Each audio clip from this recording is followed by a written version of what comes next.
Les différentes branches de la mafia sont nées il y a plus de 150 ans. À l'époque, l'Italie du Sud était sous domination espagnole. Dans cette société féodale et figée, seuls des individus prêts à tout, agissant en secret, avaient une chance de sortir du lot. La violence était leur seul langage. Aucun livre ne révèle pourquoi les mafias d'Italie du Sud se sont maintenues jusqu'à nos jours. Il se trouve même des membres du gouvernement italien pour prétendre qu'il faudrait s'arranger avec la mafia. Pourquoi ? Et comment se fait-il que la pieuvre soit si difficile à combattre? Actuellement, les mafias n'ont pas perdu un pouce de terrain. Au contraire, elles sont de plus en plus puissantes.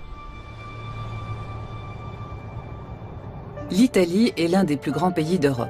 Aujourd'hui encore, plus d'un tiers du pays est dominé, contrôlé et terrorisé par 3 grandes organisations criminelles.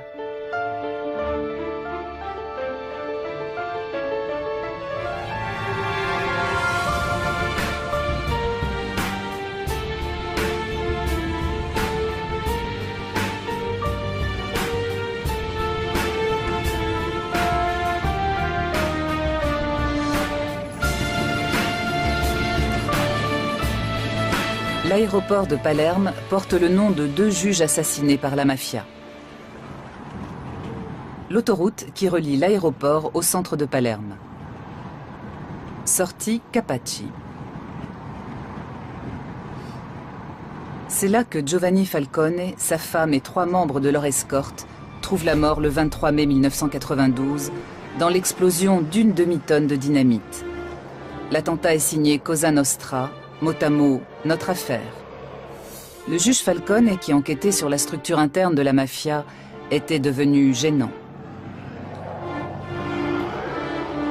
Quelques années auparavant, on prétendait officiellement que la mafia n'existait pas.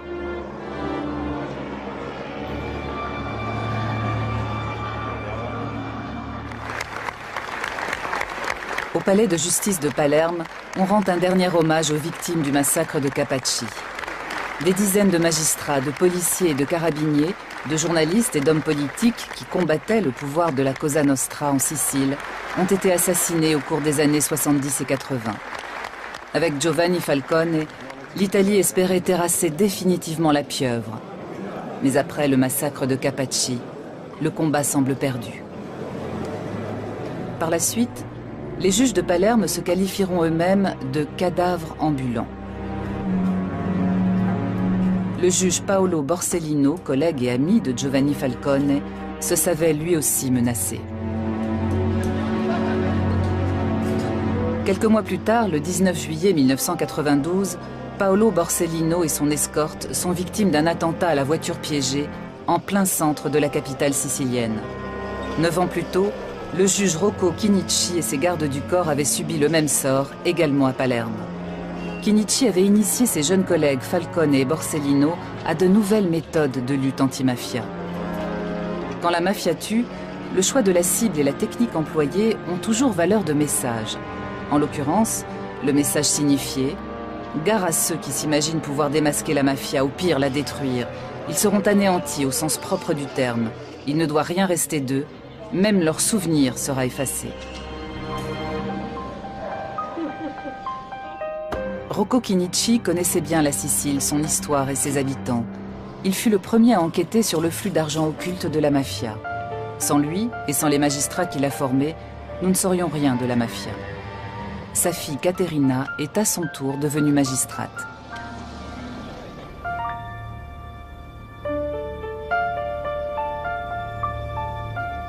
Si era reso conto che c'era Il avait constaté l'existence d'une stratégie commune aux terribles homicides de ces années-là. Il s'était rendu compte que la mafia avait infiltré les divers secteurs de la société, comme par exemple les administrations, le monde politique, les institutions. Il avait bien compris que la mafia n'était pas seulement une organisation criminelle, mais également, hélas, une culture.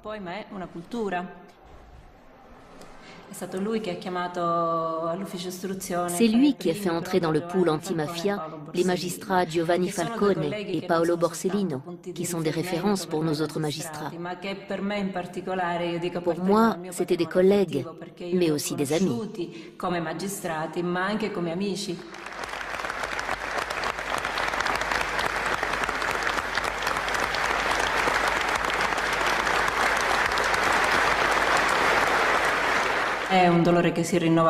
C'est une souffrance qui se renouvelle constamment.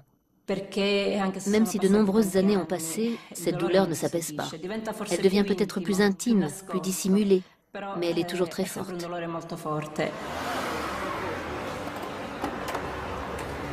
De nombreux juges antimafia sont placés sous protection rapprochée depuis plus de 20 ans.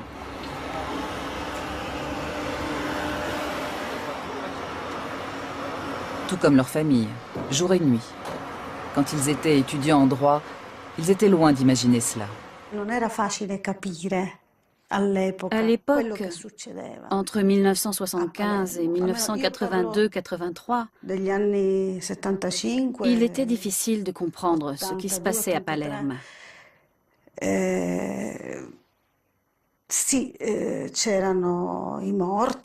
Bien sûr, les assassinats étaient bien réels. Il arrivait tout ce que nous savons, mais on n'y comprenait rien, car la mafia était secrète. La mafia était juste derrière nous. Elle nous suivait de près, mais nous, on ne la voyait pas. Giovanni Falcone avait réussi à obtenir les aveux d'un boss de la mafia. Mais les déclarations du témoin principal n'avaient pas suffi à traîner l'organisation secrète devant les tribunaux. Il nous manquait une législation adaptée qui prenne en compte le phénomène mafieux. De plus, il existait cette collusion entre la mafia et une partie du monde politique, mais aussi de la magistrature, du barreau, des professions libérales au niveau local et quelquefois national.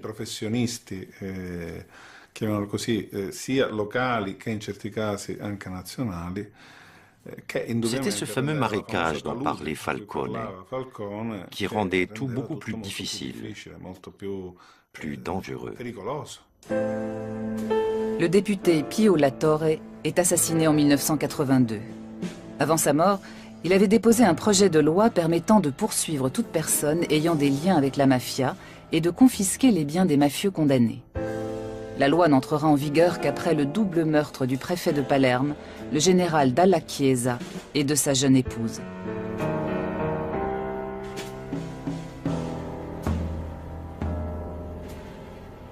Il est désormais possible d'arrêter et d'inculper des dirigeants de la Cosa Nostra.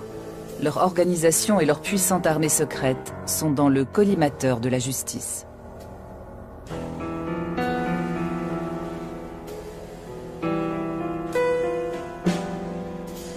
À la prison de Palerme, on construit une salle d'audience blindée, conçue pour résister à des tirs de roquettes. C'est ici que le 10 février 1986 s'ouvre dans des conditions de sécurité maximum ce qu'on appelle le maxi-procès contre la Cosa Nostra.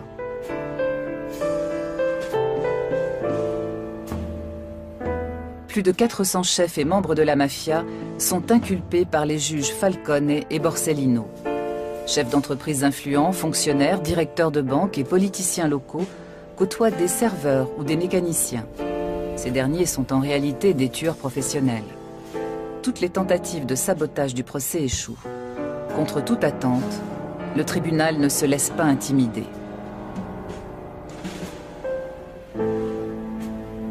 Souvent, les témoins se rétractent parce qu'ils sont victimes d'intimidation. Et pour cause. Cela fait plus d'un siècle que la Cosa Nostra bénéficie d'une totale impunité.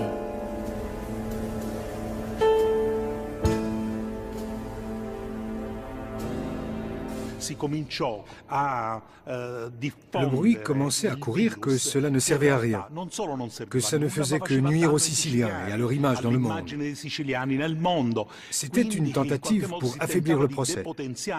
Je crois que je ne suis pas le seul à ne pas avoir dormi la nuit précédente, en partie à cause de l'immense responsabilité de devoir relater le procès des procès. Dès le deuxième jour, nous avons réalisé que nous assistions à un événement historique.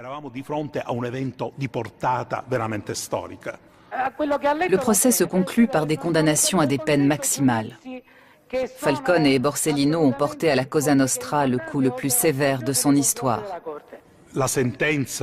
L'arrêt, rendu au mois de décembre 1987, révèle une chose sensationnelle. La mafia existe, c'est une organisation pyramidale dont les dirigeants ont des relations avec la politique. Et ce n'est pas tout. Alors que jusqu'ici, de nombreux jugements avaient été annulés pour de prétendus vices de procédure, la Cour suprême de Rome confirme les verdicts en 1992.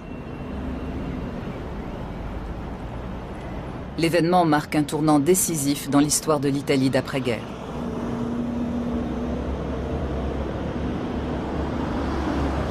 La réaction de la Cosa Nostra ne se fait pas attendre.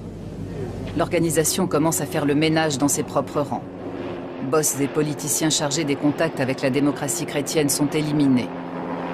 Depuis la fin de la Deuxième Guerre mondiale, le parti avait pratiquement le monopole du pouvoir. Aujourd'hui, il est en pleine déliquescence. Falcone avait immédiatement compris. Il avait donné l'alerte, mais personne ne l'a écouté. Il avait dit « Le volcan est entré en éruption, désormais tout peut arriver ». Et en effet, les massacres de Capaci et de Via d'Amelio ont suivi, et lui-même et Borsellino ont été assassinés.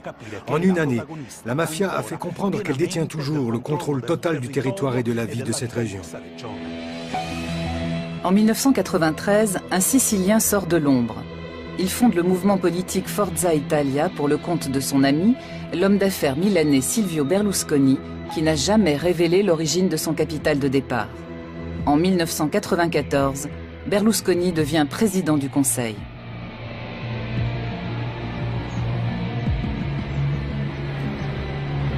Le siège de la Direction nationale antimafia à Rome est placé sous haute surveillance. L'histoire de la mafia en Italie ne se résume pas à la lutte contre la mafia, mais aussi à la cohabitation avec elle. Une cohabitation faite de négociations et de dialogues qui s'est déroulée parallèlement à la lutte. Comme s'il y avait un état double qui d'un côté combat et de l'autre dialogue et cohabite. Mai 2009. Dans la salle d'audience du maxi procès de Palerme, on commémore les attentats perpétrés contre Falcone et Borsellino. Des lycéens engagés dans le mouvement anti-mafia, des familles de victimes, de hauts représentants de l'État participent à la manifestation. Beaucoup de beaux discours et beaucoup de non-dits.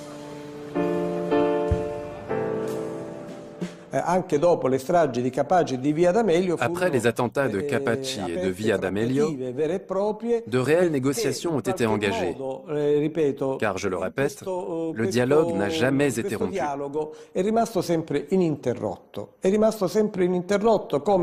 C'est comme si les massacres, les épisodes les plus sanglants, ne représentaient pas seulement une lutte subversive de la mafia contre l'État,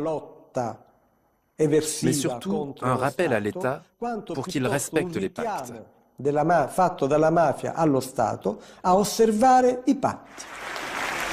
Un appareil d'État parallèle qui passe des accords avec la mafia. Que signifie cette allusion ?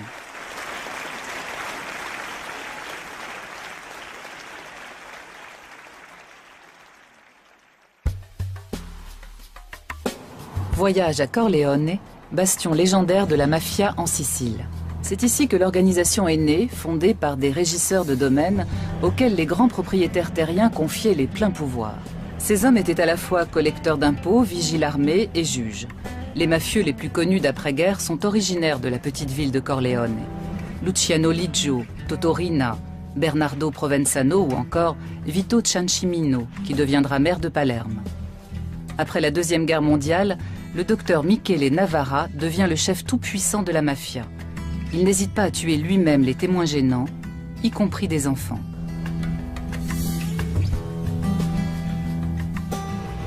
Mais il s'oppose à la jeune génération du clan de Corleone qui veut faire main basse sur Palerme en s'attaquant à l'aristocratie mafieuse. Après avoir éliminé Navarra, ses rivaux passent à l'attaque. Une attaque brutale et impitoyable. Au début des années 80, cette série de meurtres déclenchera à Palerme la guerre des mafias la plus sanglante de tous les temps.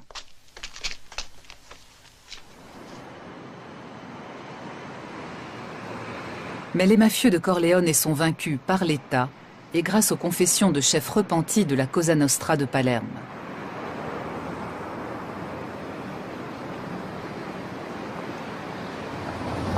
Un centre international de documentation anti-mafia est créé à Corleone sur une idée de l'ancien maire de la ville.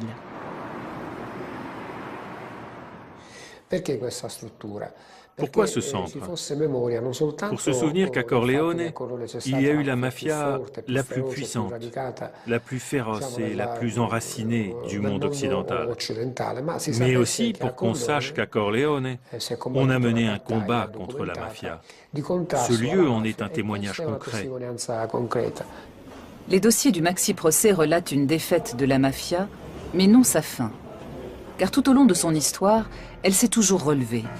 À la fin du XIXe siècle, les ouvriers agricoles et les paysans pauvres de Sicile se regroupent sous la bannière du tout jeune Parti socialiste italien. Le mouvement, basé à Corleone, a pour slogan « La terre appartient à ceux qui la travaillent ». Il est violemment réprimé par l'État.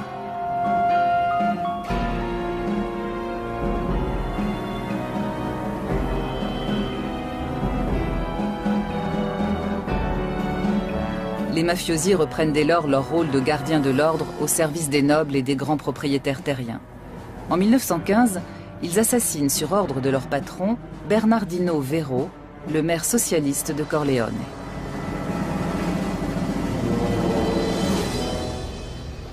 Dans le parc de Corleone, le buste de cet adversaire de la mafia est régulièrement la cible d'actes de vandalisme. Quelquefois même, il est volé. Il a fallu réinstaller la statue à plusieurs reprises.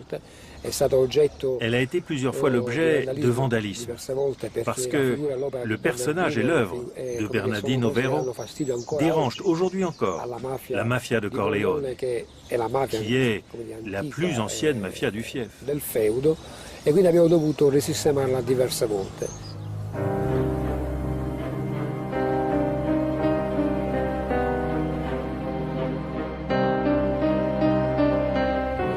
L'Italie du Sud a une longue tradition d'émigration.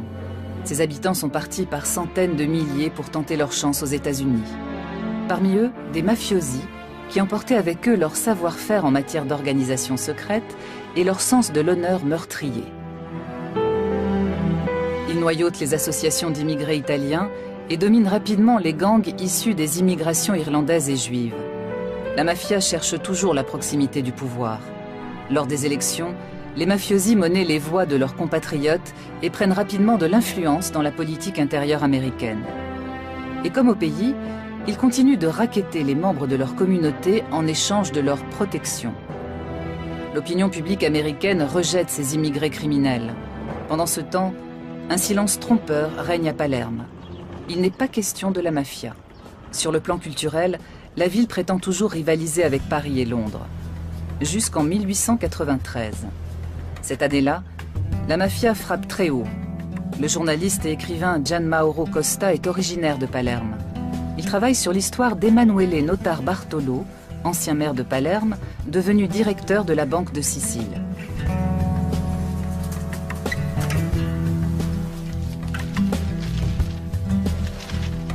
Le 1er février 1893, deux hommes assassinent Notar Bartolo dans un compartiment de train.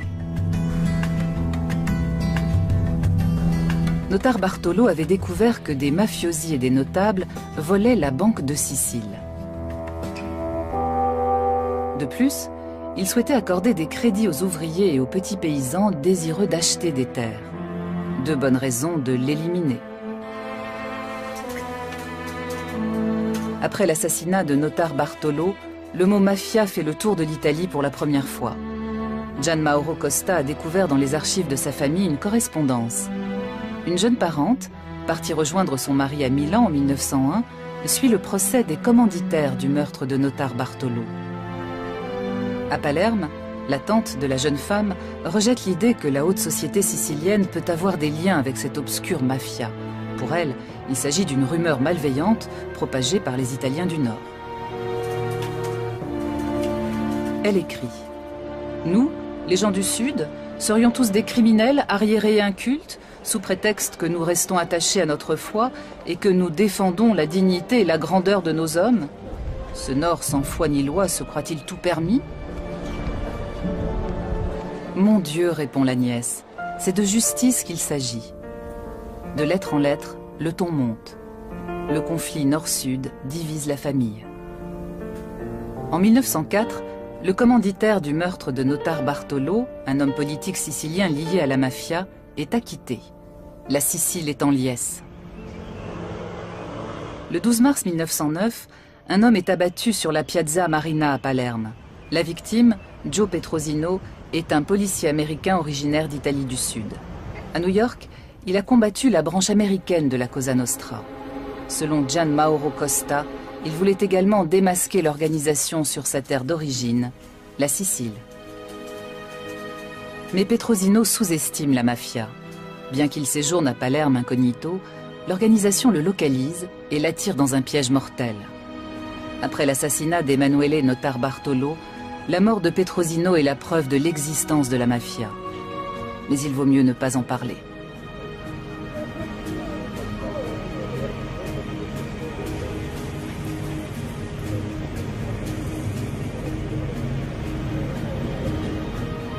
À New York, 200 000 personnes assistent aux funérailles du policier. Mais si Petrosino est mort, la mafia, elle, est bien vivante et de plus en plus puissante. Alors, il vaut mieux s'en accommoder. Une attitude qui perdure encore. Les crimes de la mafia ont longtemps été classés dans la catégorie délinquance de bandes organisées. La phrase ricorrente era si ammazzano tra di loro. On disait alors, ils se tuent entre eux. Cela ne représentait donc pas un danger pour la société, puisqu'il s'agissait de règlements de compte au sein même de la mafia. Et on n'avait donc pas à s'en soucier. Ce dont on ne se rendait pas compte, c'est que la culture de la mafia s'enracinait dans cette ville et corrompait tout. Quand la Première Guerre mondiale éclate, on resserre les rangs dans tous les pays. À la fin de la guerre, les bolcheviks ont pris le pouvoir en Russie et des partis communistes se créent en Europe occidentale. Pour les masses laborieuses d'Italie du Sud, c'est un nouvel espoir. Dans toute la Sicile, on assiste à une vague de grèves, de révoltes et d'occupation des terres. Andiamo! Andiamo!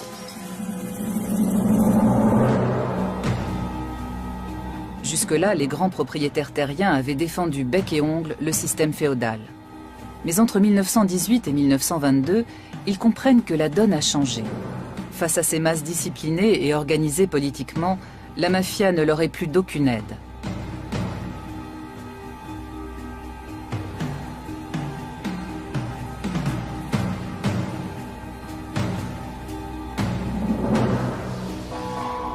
La dictature fasciste de Benito Mussolini met alors brutalement fin à toute forme de mouvement social. Le Duce ne supporte pas l'idée d'une Italie sous-développée.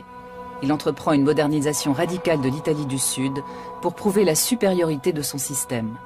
Il fait mécaniser des fermes, construire des cités modèles et ouvrir des écoles de prestige. Cependant, Mussolini ne touche pas au pouvoir des grands propriétaires terriens de Sicile. Quant à la mafia, il ne tient pas compte de son existence. Quand Mussolini s'est rendu en Sicile pour la première fois, il est arrivé escorté par les gendarmes et la police, comme c'est la règle pour les visites d'État. Un mafieux lui dit alors « Excellence, en Sicile, vous n'aviez pas besoin d'amener gendarmes et policiers, nous nous serions chargés de tout. » Cet épisode a heurté la susceptibilité de Mussolini, qui était convaincu, avec raison, d'être le seul à commander l'Italie. Il n'admettait pas l'existence d'une autre autorité. De retour à Rome, il a décidé de faire la guerre aux mafieux. Le Duce envoie le préfet Cesare Mori en Sicile et lui donne les pleins pouvoirs. Selon lui, la mafia était un problème criminel. Il a donc employé des moyens militaires. Cesare Mori va plus loin. Pour débusquer les boss de la mafia, il emploie la torture et une répression massive contre la population. Mais la plupart des mafieux sont avertis et ont le temps de se cacher.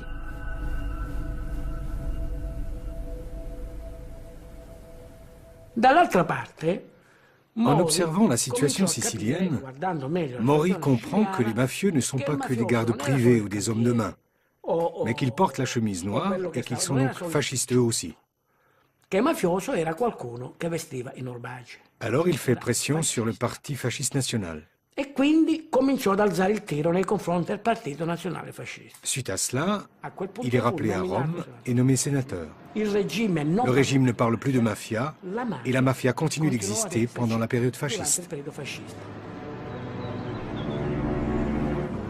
Mussolini est renversé en juillet 1943. L'idéologie fasciste et son empire usurpé s'effondrent. Les mafias d'Italie du Sud ont à nouveau le champ libre. Leur âge d'or commence. Pendant ce temps, la branche américaine de la Cosa Nostra est à l'apogée de sa puissance. Elle a fait fortune grâce au trafic d'alcool né avec la prohibition et au nouveau marché de la drogue. Des parrains légendaires comme Al Capone ont montré comment éliminer par la violence les concurrents, contrôler les marchés et corrompre politiciens et forces de l'ordre.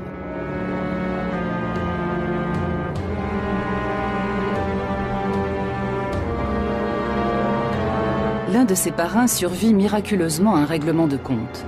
Cette chance lui vaudra le surnom de Lucky Luciano. Pour éliminer tous les gangs rivaux, y compris les communautés italiennes organisées, il est encore plus violent que son modèle Al Capone.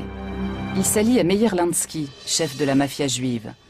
Avec des complicités de toutes origines, ils mettent la main sur les activités illicites les plus rentables du pays.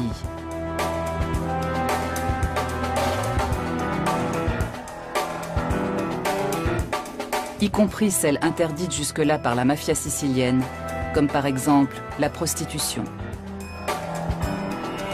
Après avoir noyauté, corrompu et écrasé le mouvement syndical américain, la Cosa Nostra entre à la bourse de Wall Street.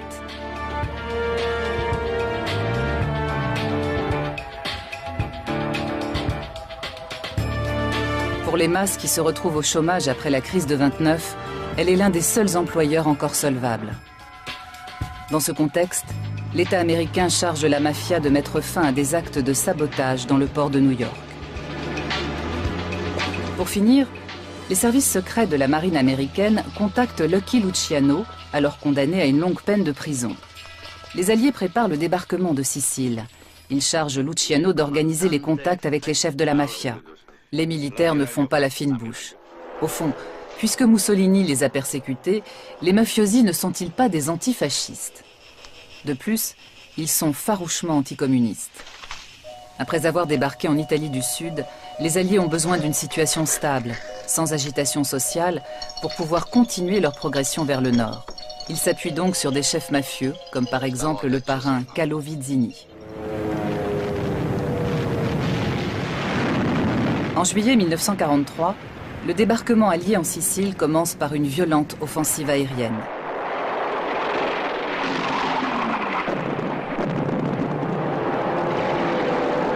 Puis, les Alliés entament l'une des opérations les plus secrètes de la fin de la Deuxième Guerre mondiale.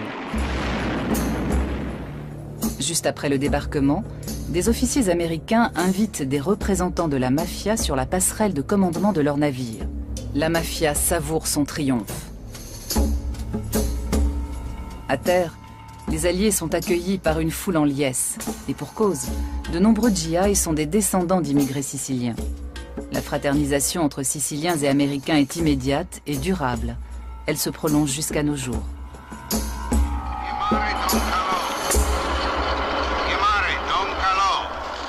Don Carlo Vizzini, le parrain des parrains, est l'homme de la situation. Sous des dehors mal dégrossis, il joue un rôle clé dans toutes les activités lucratives de l'île. Sa famille compte quelques membres du clergé. Il est en contact direct avec le cardinal et donc avec le Vatican.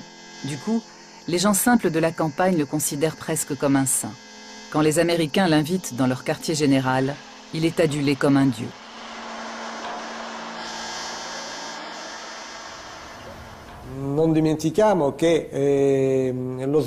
N'oublions pas que le débarquement en Sicile s'est déroulé avec l'aide massive de personnages mafieux auxquels on a même confié des charges politiques. Ils ont été nommés maires de certaines municipalités et ont obtenu ainsi une sorte de légitimité. Mr. Don Carlo Vizzini, è con piacere che il militare comando vi nomina sindaco di Villalba.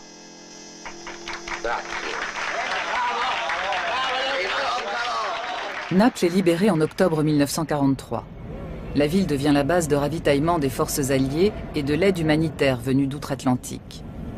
Les cargos américains déversent dans la ville détruite et affamée des millions de tonnes de charbon, de farine, de maïs, de conserves et de matériel militaire, mais aussi des quantités astronomiques d'alcool et de cigarettes.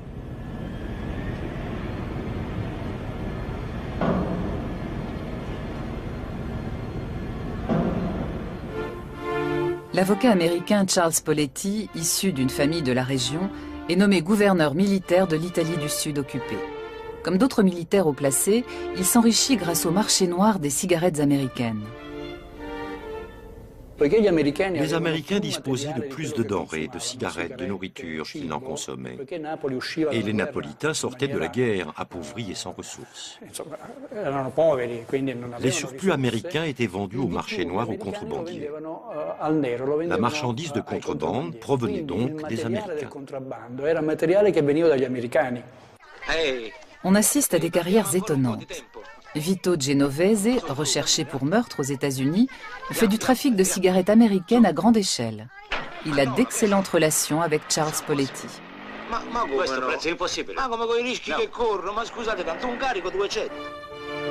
Un autre gros bonnet de la mafia américaine va s'établir à Naples, où il devient un homme d'affaires respecté, Lucky Luciano. Il modernise les mafias d'Italie du Sud sur le modèle américain. Pour certaines raisons sociales, la contrebande était tolérée. La vente des cigarettes s'effectuait jusque sous les murs de la préfecture. On voyait des policiers qui allaient acheter des cigarettes de contrebande. Il ne semblait pas y avoir de mal à cela. Au point que quand la répression a commencé à Naples et que les canaux à moteur qui servaient à la contrebande ont été saisis, les gens se sont mis en grève et ont manifesté. À Naples, la mafia fait des affaires florissantes. En Sicile, elle cherche à s'établir sur le terrain politique. Juste après la guerre, les partis communistes et socialistes mobilisent de plus en plus de monde en faveur de la réforme agraire, nécessaire depuis longtemps. Ils réclament en plus l'abolition de la monarchie au profit d'un État républicain. La plupart des barons locaux et des grands propriétaires terriens redoutent l'avènement d'une république populaire de type socialiste. Une nouvelle fois, la mafia est mise à contribution pour contrer la gauche et les syndicats. Mais la violence à elle seule ne suffit plus à contenir les revendications de réforme.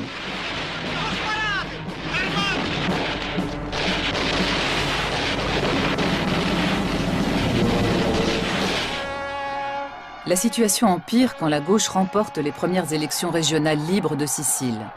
Le 1er mai 1947, une fête populaire est organisée dans la vallée de Portella della Ginestra, dans l'arrière-pays sicilien.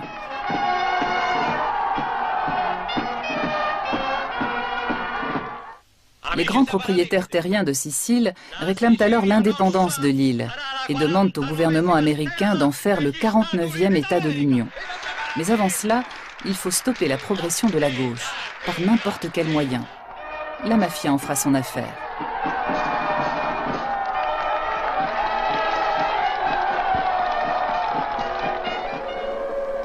Elle contacte Salvatore Giuliano, jeune chef charismatique d'une bande de malfaiteurs comme il y en a tant à l'époque. Il est chargé de donner une leçon à la gauche et à ses électeurs siciliens. Un bain de sang rendra ses dirigeants plus dociles et fera passer à la population l'envie de suivre ses mots d'ordre.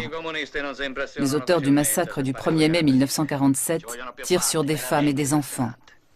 Ils ne seront jamais identifiés avec certitude. Jusqu'à nos jours, l'affaire demeure un secret d'État.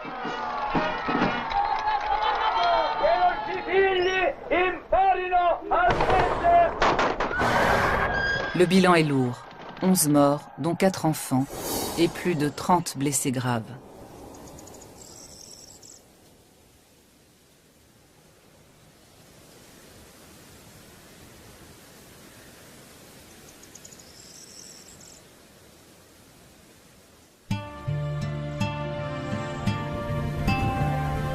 Après le massacre, Salvatore Giuliano et son bras droit seront liquidés.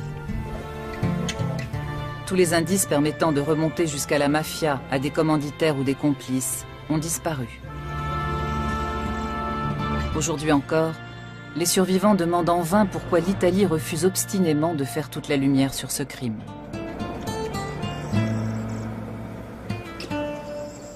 Maman a tout de suite été touchée. Elle n'a pas dit un mot. Elle a mis sa main comme ça. En me retournant, j'ai vu le sang couler de son nez et de sa bouche. J'ai dit, « Maman, c'est quoi ce sang ?» Elle a levé les yeux sans rien dire. On l'a soutenue tant qu'on a pu. Quand ça n'a plus été possible, on l'a étendue par terre. Nous étions couverts de sang. Puis peu après, ils ont recommencé à tirer. En rentrant chez nous, nous avons rencontré mon frère. Il a dit, « Papa, ils ont tué le cheval. » Nous avons répondu en pleurant, « Ils ont fait pire. Ils ont tué maman. » Il a mis sa main comme ça, sans un mot, sans une larme. Nous, gens de gauche, on nous surveillait comme des délinquants. Ces gens-là, ils ont tiré sur des honnêtes gens pour soutenir les délinquants. Et nous voulons savoir d'où cela est venu. Avant de mourir, je voudrais connaître la vérité sur Portella della Ginestra.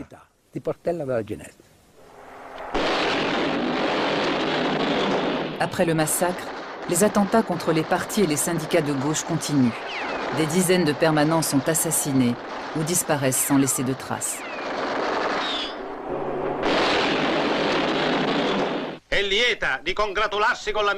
Des chefs mafieux comme Genco Russo se lancent dans la politique.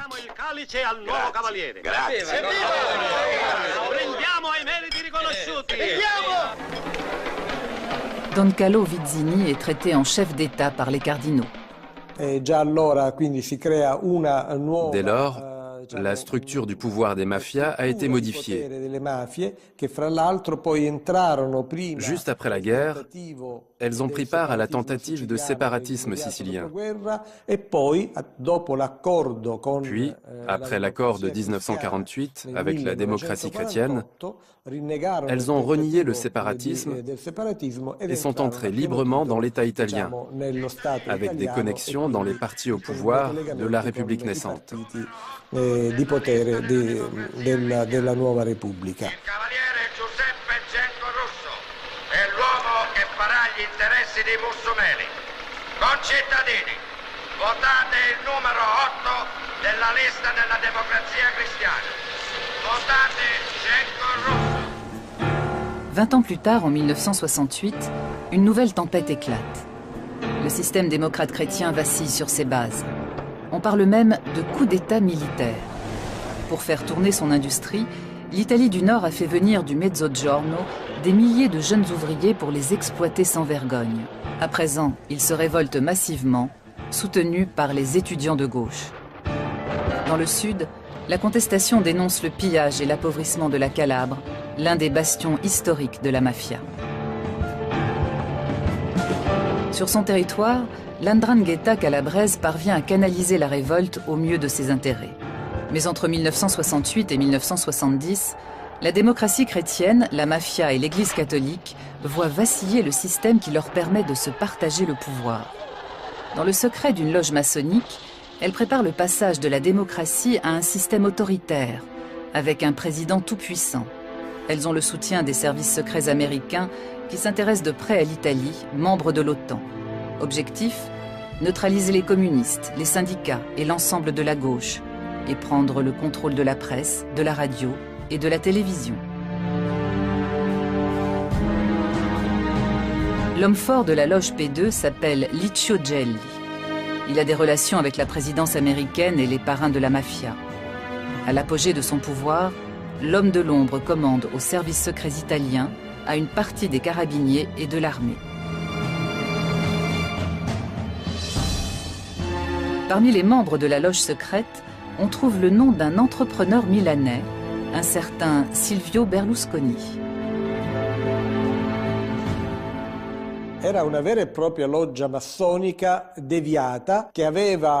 C'était une vraie loge maçonnique, dont les membres étaient représentants des services publics, de la magistrature et des forces de l'ordre. Mais elle était infiltrée par des personnages très discutables, proches de clans et de groupes mafieux. Ce qui les unit, c'est la peur du communisme. Il faut comprendre la position de l'Italie pendant les années de la guerre froide. Ses frontières touchaient aux deux blocs. Son parti communiste était le plus fort d'Europe. Elle représentait donc un risque pour le bloc occidental. Un passage au socialisme de l'Italie aurait représenté un grave problème pour l'OTAN et pour l'équilibre mondial. Pendant cette période, les mafias étaient indispensables au maintien des équilibres, grâce à leur anticommunisme, surtout dans l'Italie méridionale.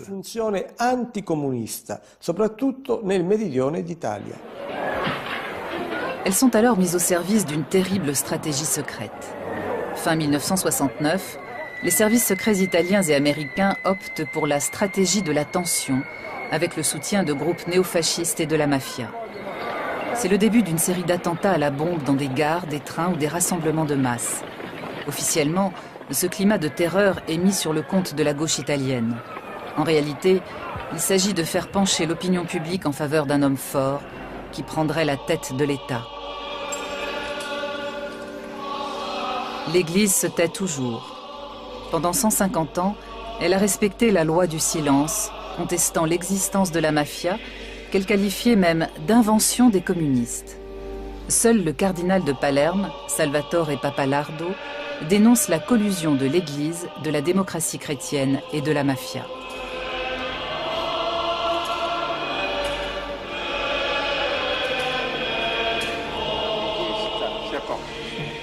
S'il est un homme politique qui nie toute implication, c'est Giulio Andreotti. 7 fois président du Conseil, ce démocrate chrétien de la première heure, formé par le Vatican, explique à mots couverts pourquoi l'Église et la démocratie chrétienne ont fait alliance avec tous les groupes anticommunistes depuis 1945, y compris la mafia. Dans les organismes catholiques, nous avions connaissance des persécutions religieuses pratiquées dans les pays où les soviétiques avaient pris le pouvoir.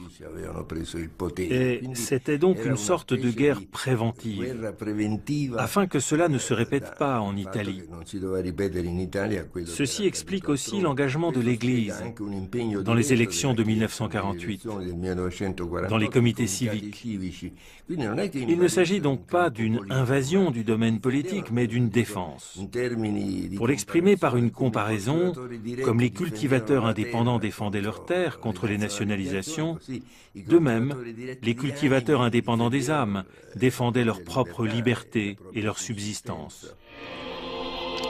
En 1988, le cardinal Pappalardo déclare que les liens entre l'Église et la démocratie chrétienne d'une part et la mafia d'autre part sont incompatibles avec les fondements de l'état de droit et les principes du christianisme. En conséquence, il faut excommunier les mafieux. Mais la population ne l'entend pas de cette oreille. Dans un quartier périphérique de Naples, des femmes s'opposent à l'arrestation de leur mari, membre de la Camorra. Elles accueillent les représentants de l'État au cri de « Fuori », dehors. Pour elles, l'ennemi, c'est l'État. Que ce soit à Naples, en Calabre ou en Sicile, les deux seules grandes organisations à bénéficier d'un appui populaire sont la mafia et l'Église catholique. Sans réelle perspective d'avenir, les générations qui grandissent dans ces régions misent de plus en plus sur le trafic de drogue auquel se livrent leurs familles et leurs clans, acceptant ainsi de vivre dans la clandestinité, d'aller en prison ou d'être assassinés dans la fleur de l'âge. Comme à Duisbourg, en Allemagne, où de jeunes Italiens sont tués par l''Ndrangheta en août 2007.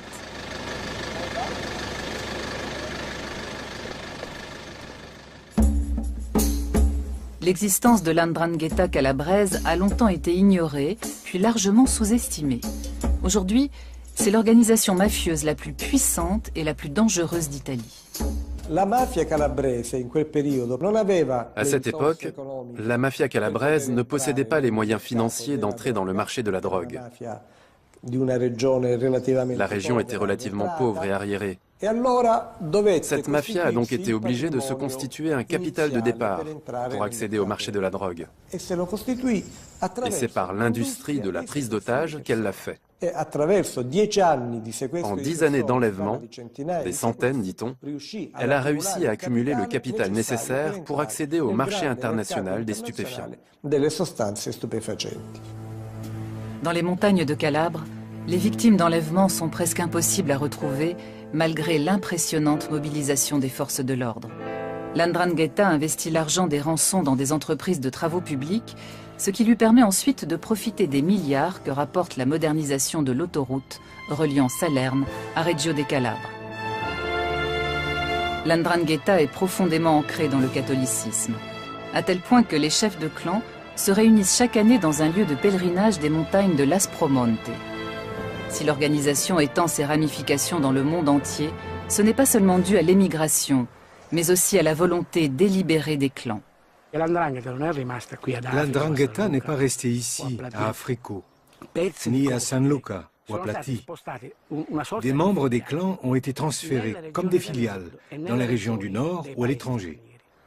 L'Ndrangheta est l'unique organisation mafieuse italienne à posséder 2 ou 3 sièges.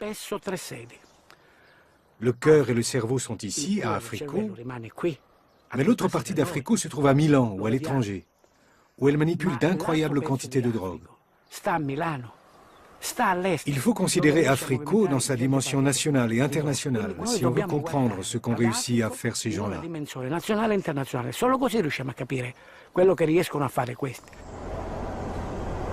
Les choses ne changeront-elles jamais?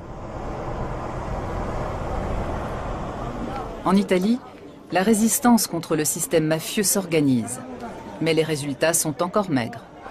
Ici, on peut lire « La mafia souille la Sicile ». C'est ce qu'on dit. C'est écrit sur l'affiche. Je n'ai pas encore lu cette affiche. C'est ce qui est écrit, c'est vrai ou non? Non, non. Sans la présence aussi importante de la mafia, votre vie serait-elle meilleure ou pire? Pire, à mon avis. Pire? Oui. Ce sont des gens aimables et aussi très pieux.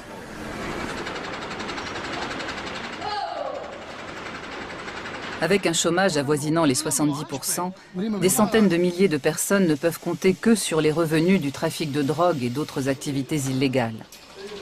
Les fonds publics sont détournés par un petit nombre, avec comme conséquence des déchets toxiques déversés dans des décharges sauvages ou dans la mer, des immeubles qui tombent en ruine, des côtes polluées et des sites naturels uniques dont on vantait déjà la beauté dans l'Antiquité, noyés sous des tonnes de béton. Ceux qui aspirent à une vie indépendante et tentent de s'affranchir de ce système criminel sont victimes de représailles. Dans ces conditions, toute évolution de la société est impossible. Tout espoir d'amélioration demeure lettre morte. Exemple, cette clinique de luxe servant à blanchir de l'argent sale. Construite par des hommes de paille avec de l'argent mafieux, elle a été saisie par la justice. Elle était censée attirer de riches patients, mais aussi encaisser des subventions permettant de financer des soins coûteux.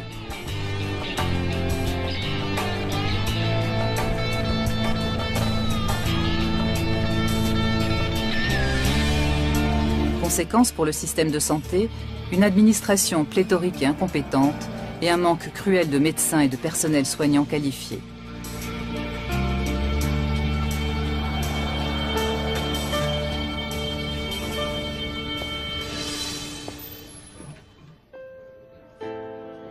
Résultat, des services entiers doivent être fermés dans les hôpitaux.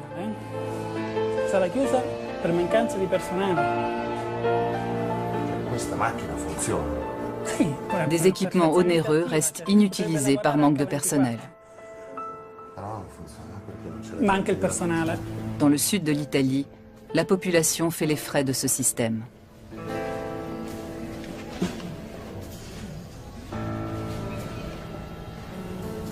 À la direction de la lutte anti-mafia, on ne se fait pas d'illusions.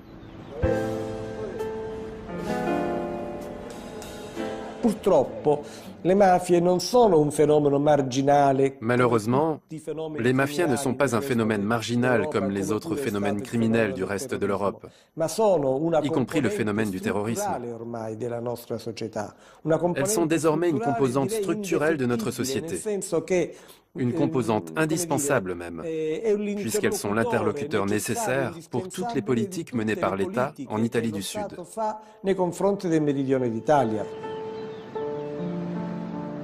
Rares sont ceux qui parlent aussi ouvertement de la mafia et refusent de se taire malgré la menace meurtrière.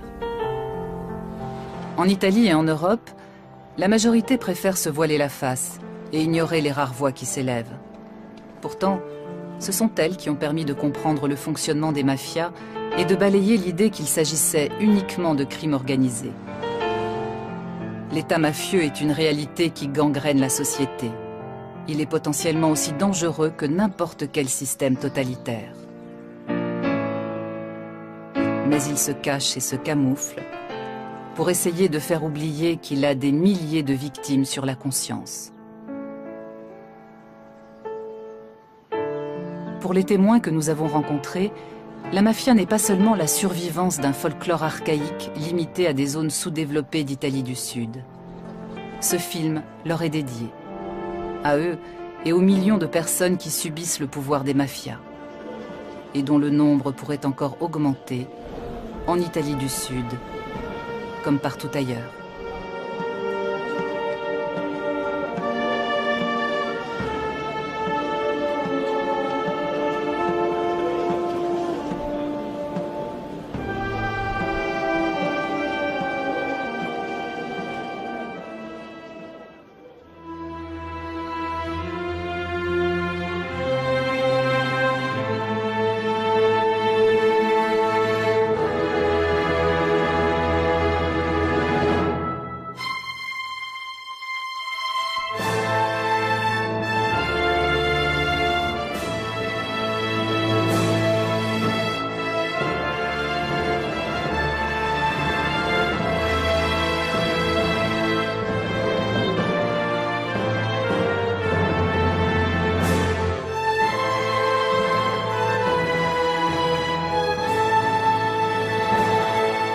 Il fut le premier à enquêter sur le flux d'argent occulte de la mafia.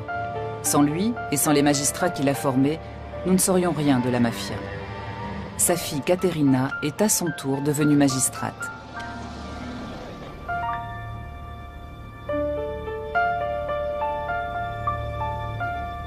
Si era reso conto che c'era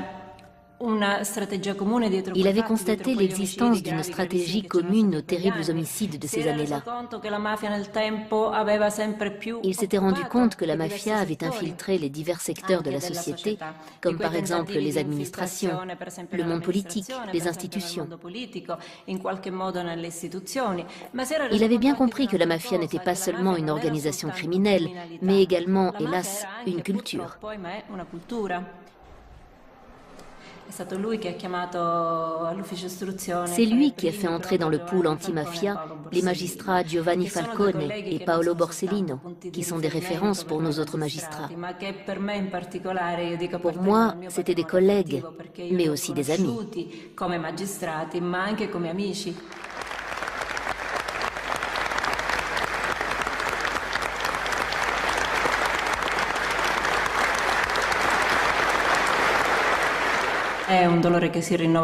C'est une souffrance qui se renouvelle constamment. Même si de nombreuses années ont passé, cette douleur ne s'apaise pas. La beauté dans l'Antiquité, noyée sous des tonnes de béton. Ceux qui aspirent à une vie indépendante et tentent de s'affranchir de ce système criminel sont victimes de représailles. Dans ces conditions, toute évolution de la société est impossible. Tout espoir d'amélioration demeure lettre morte. Exemple, cette clinique de luxe servant à blanchir de l'argent sale. Construite par des hommes de paille avec de l'argent mafieux, elle a été saisie par la justice. Elle était censée attirer de riches patients, mais aussi encaisser des subventions permettant de financer des soins coûteux.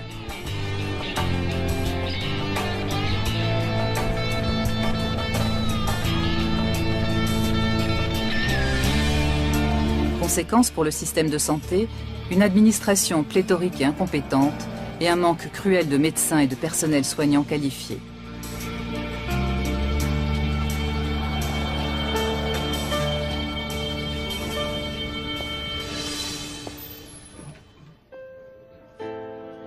Résultat, des services entiers doivent être fermés dans les hôpitaux.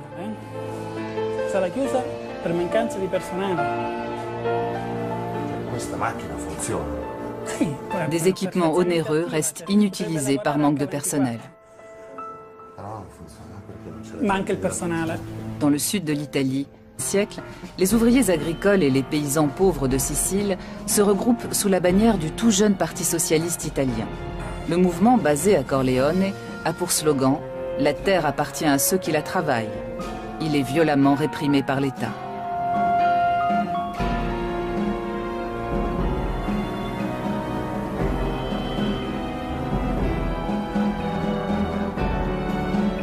Les mafiosi reprennent dès lors leur rôle de gardiens de l'ordre au service des nobles et des grands propriétaires terriens.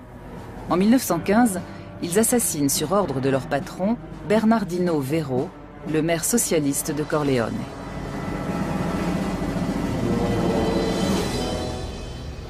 Dans le parc de Corleone, le buste de cet adversaire de la mafia est régulièrement la cible d'actes de vandalisme. Quelquefois même, il est volé. Il a fallu réinstaller la statue à plusieurs reprises. Elle a été plusieurs fois l'objet de vandalisme, parce que le personnage et l'œuvre de Bernardino Vero dérangent aujourd'hui encore la mafia de Corleone, qui est la plus ancienne mafia du fief.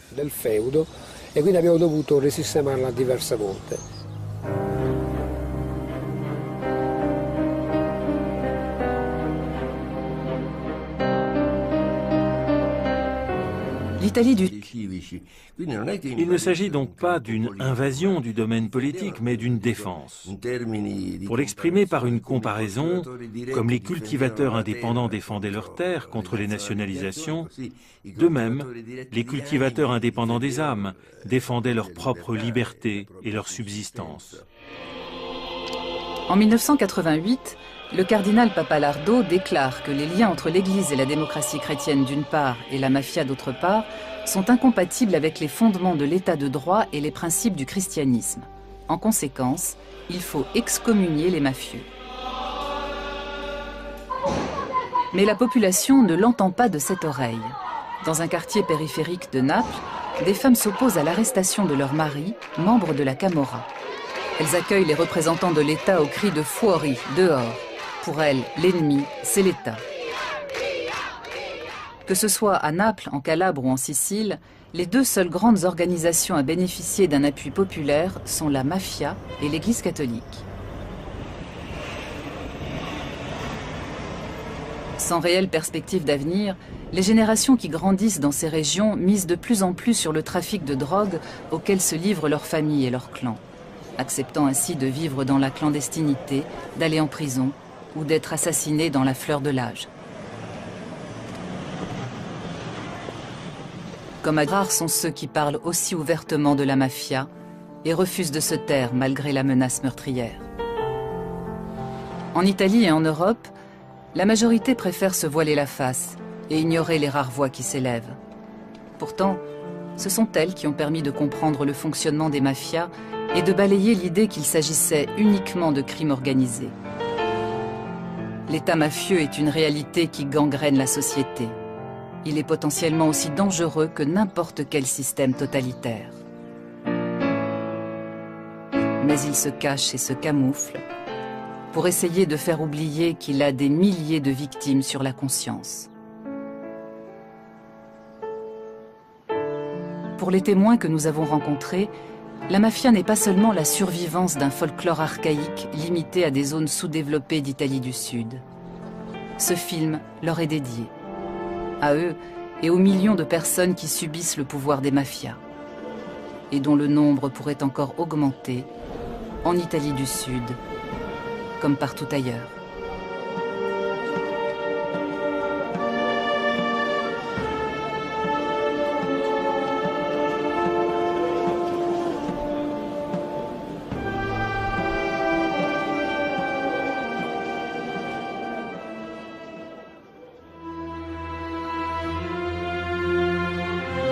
puissants.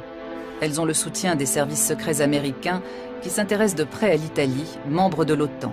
Objectif, neutraliser les communistes, les syndicats et l'ensemble de la gauche, et prendre le contrôle de la presse, de la radio et de la télévision. L'homme fort de la loge P2 s'appelle Licio Gelli. Il a des relations avec la présidence américaine et les parrains de la mafia. À l'apogée de son pouvoir, l'homme de l'ombre commande aux services secrets italiens, à une partie des carabiniers et de l'armée.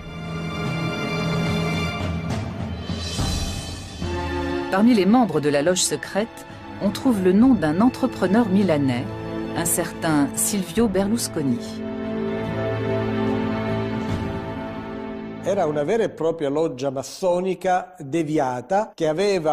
C'était une vraie loge maçonnique, dont les membres étaient représentants des services publics, de la magistrature et des forces de l'ordre. Mais elle était infiltrée par des personnages très discutables, proches de clans et de groupes mafieux. Ce qui les unit, c'est la peur du communisme. Il faut comprendre la position de l'Italie pendant les années de la guerre froide. Ses frontières touchaient aux deux blocs, sont passantes. Di potere della nuova Repubblica. Il cavaliere Giuseppe Genco Russo è l'uomo che farà gli interessi dei Mussumeli. Concittadini, votate il numero 8 della lista della Democrazia Cristiana. Votate Genco Russo. 20 ans plus tard, en 1968, une nouvelle tempête éclate. Le système démocrate chrétien vacille sur ses bases. On parle même de coup d'État militaire. Pour faire tourner son industrie, l'Italie du Nord a fait venir du Mezzogiorno des milliers de jeunes ouvriers pour les exploiter sans vergogne. À présent, ils se révoltent massivement, soutenus par les étudiants de gauche. Dans le sud, la contestation dénonce le pillage et l'appauvrissement de la Calabre, l'un des bastions historiques de la mafia. Sur son territoire, l'Ndrangheta calabraise parvient à canaliser la révolte au mieux de ses intérêts. Mais entre 1968 et 1970, la démocratie chrétienne, la mafia et l'Église catholique voient vaciller le système qui leur permet de se partager le pouvoir. Dans le secret d'une loge maçonnique, elle prépare le passage de la démocratie à un système autoritaire, avec un président tout-puissant. Elles ont le soutien des services secrets américains qui s'intéressent de près à l'Italie, membre de l'OTAN. Objectif, neutraliser les communistes, les syndicats et l'ensemble de la droite. L'idéologie fasciste et son empire usurpé s'effondrent. Les mafias d'Italie du Sud ont à nouveau le champ libre. Leur âge d'or commence. Pendant ce temps, la branche américaine de la Cosa Nostra est à l'apogée de sa puissance. Elle a fait fortune grâce au trafic d'alcool né avec la prohibition et au nouveau marché de la drogue. Des parrains légendaires comme Al Capone ont montré comment éliminer par la violence les concurrents, contrôler les marchés et corrompre politiciens et forces de l'ordre.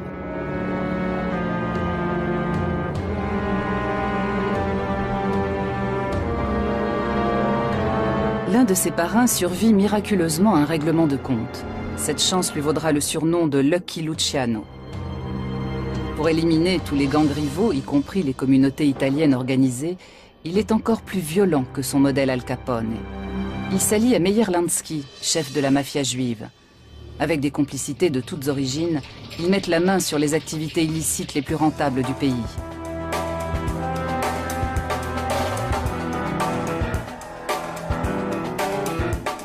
Y compris celles interdites jusque-là par la mafia sicilienne, comme par exemple la prostitution.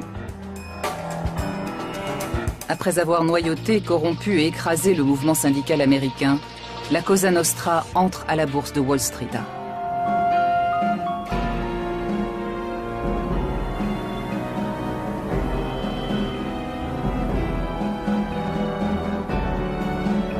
Les mafiosi reprennent dès lors leur rôle de gardiens de l'ordre au service des nobles et des grands propriétaires terriens. En 1915, ils assassinent sur ordre de leur patron, Bernardino Vero, le maire socialiste de Corleone.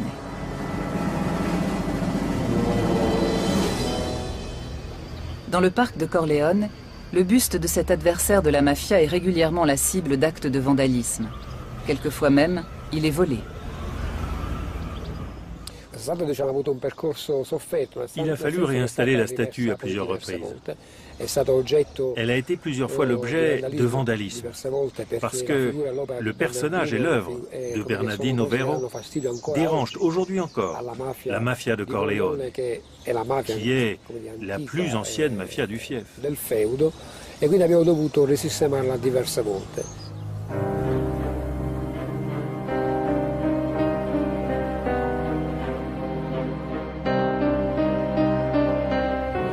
L'Italie du Sud a une longue tradition d'émigration. Ses habitants sont partis par centaines de milliers pour tenter leur chance aux États-Unis. Parmi eux, des mafiosi qui emportaient avec eux leur savoir-faire en matière d'organisation secrète et leur sens de l'honneur meurtrier. Vendu au marché noir aux contrebandiers. La marchandise de contrebande provenait donc des Américains. On assiste à des carrières étonnantes. Vito Genovese, recherché pour meurtre aux États-Unis, fait du trafic de cigarettes américaines à grande échelle. Il a d'excellentes relations avec Charles Poletti.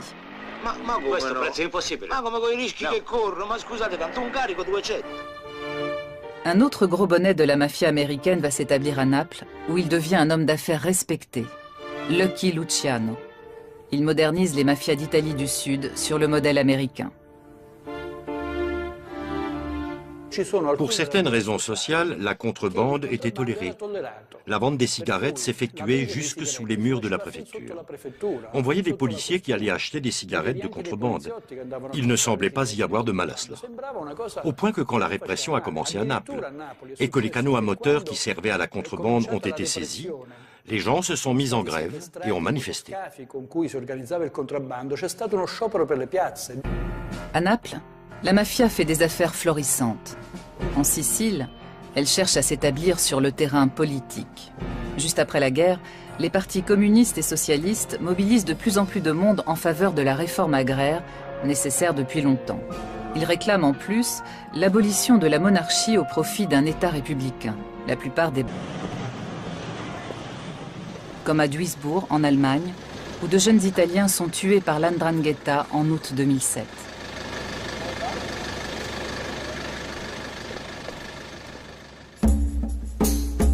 L'existence de l'Ndrangheta calabraise a longtemps été ignorée, puis largement sous-estimée. Aujourd'hui, c'est l'organisation mafieuse la plus puissante et la plus dangereuse d'Italie. À cette époque, la mafia calabraise ne possédait pas les moyens financiers d'entrer dans le marché de la drogue. La région était relativement pauvre et arriérée. Cette mafia a donc été obligée de se constituer un capital de départ pour accéder au marché de la drogue. Et c'est par l'industrie de la prise d'otages qu'elle l'a fait.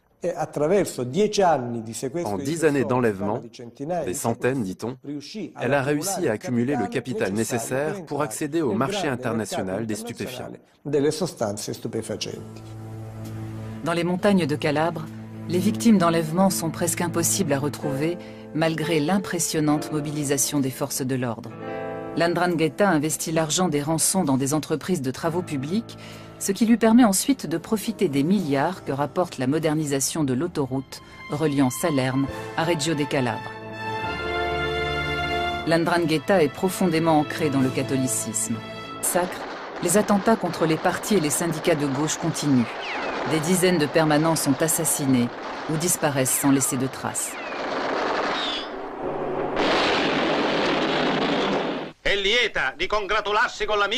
Des chefs mafieux comme Genco Russo se lancent dans la politique.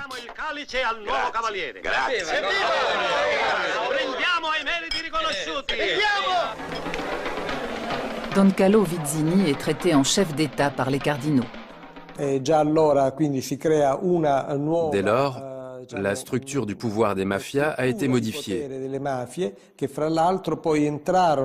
Juste après la guerre, elles ont pris part à la tentative de séparatisme sicilien. Puis, après l'accord de 1948 avec la démocratie chrétienne, elles ont renié le séparatisme et sont entrées librement dans l'État italien, avec des connexions dans les partis au pouvoir de la République naissante. Di potere della nuova Repubblica. Il cavaliere Giuseppe Genco Russo è l'uomo che farà gli interessi dei Mussumeli. Concittadini, votate il numero 8 della lista della Democrazia Cristiana. Votate Genco Russo. 20 ans plus tard, en 1968, une nouvelle tempête éclate. Le système démocrate n'entrera en vigueur qu'après le double meurtre du préfet de Palerme, le général Dalla Chiesa, et de sa jeune épouse.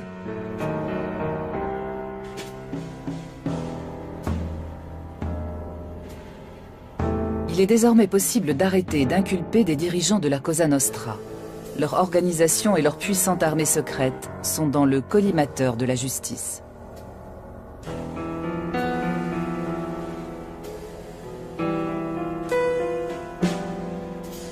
À la prison de Palerme, on construit une salle d'audience blindée, conçue pour résister à des tirs de roquettes. C'est ici que le 10 février 1986 s'ouvre dans des conditions de sécurité maximum ce qu'on appelle le maxi-procès contre la Cosa Nostra.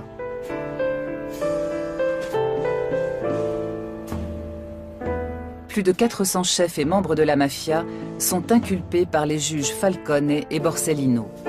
Chefs d'entreprise influents, fonctionnaires, directeurs de banques et politiciens locaux côtoient des serveurs ou des mécaniciens. Ces derniers sont en réalité des tueurs professionnels. Toutes les tentatives de sabotage du procès échouent. Contre toute attente, le tribunal ne se laisse pas intimider. Souvent, les témoins se rétractent parce qu'ils sont victimes d'intimidation. Et pour cause. Cela fait plus d'un siècle que la Cosa Nostra bénéficie d'une totale impunité. Conséquence pour le système de santé, une administration pléthorique et incompétente et un manque cruel de médecins et de personnel soignant qualifié.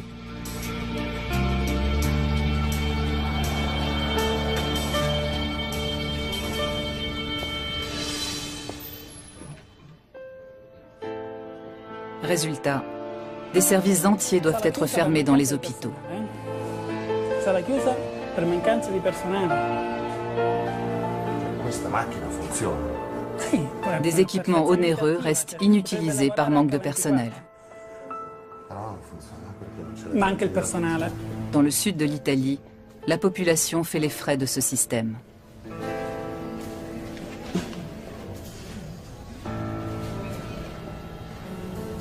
À la direction de la lutte anti-mafia, on ne se fait pas d'illusions.